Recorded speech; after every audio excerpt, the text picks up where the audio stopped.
Je vous remercie, Sylvestre, de me passer la parole au titre associatif dont je suis aujourd'hui un représentant.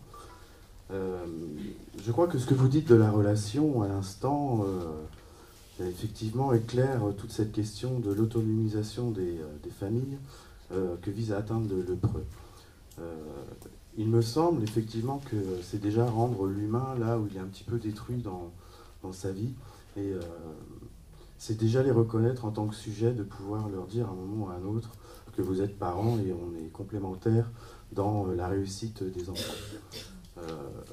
Bon, je mets un peu les pieds dans le plat. Moi, c'est vrai, j'aime pas trop les termes de défaillance, de carence, de manque. Et ce sont des choses qui sont vraiment très déstructurantes pour quelqu'un de s'entendre dire qu'on est défaillant dans sa vie de parent. Le Preux, je crois, justement, cette légitimité, à trouver cette légitimité de pouvoir, à un moment ou à un autre, dans le discours social, reconstruire ce qui s'était déstructuré dans le lien, et en accompagnant justement les parents et pas en les jugeant. Et il me semble que c'est vraiment la spécificité de ce dispositif qui fonctionne par erreur, par expérimentation, et dans laquelle un petit peu je retrouve la philosophie qu'on partage au sein de l'association dans l'accompagnement des familles que l'on peut recevoir.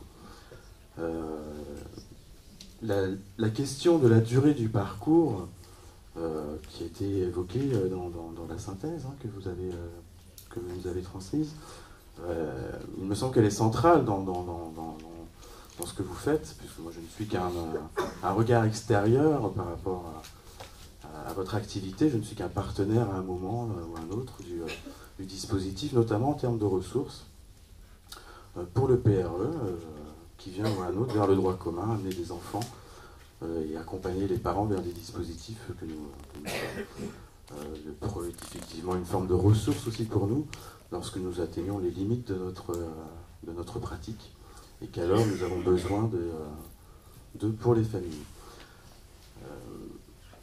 C'est difficile, en fait, à un moment ou à un autre, je crois, de parvenir à cette question de l'autonomisation. Déjà pour les parents, c'est difficile de reconnaître à un moment ou à un autre, enfin, même pour tout individu, reconnaître qu'on est en difficulté, qu'on a besoin d'aide. Je crois que ça prend du temps, et c'est intimement lié à la question de la durée du parcours, qui me paraît vraiment difficile de pouvoir fixer avant, tout près. Enfin, c'est pas, pour moi, ça me paraît difficile d'être un préalable, en fait, à la relation du PRE, en tant que chaque situation est singulière et chaque situation mérite du temps.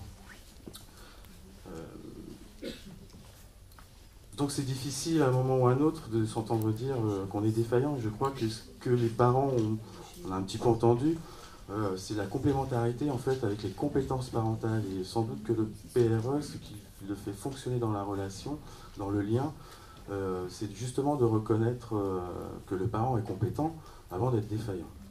Et de le soutenir justement dans ses capacités parentales.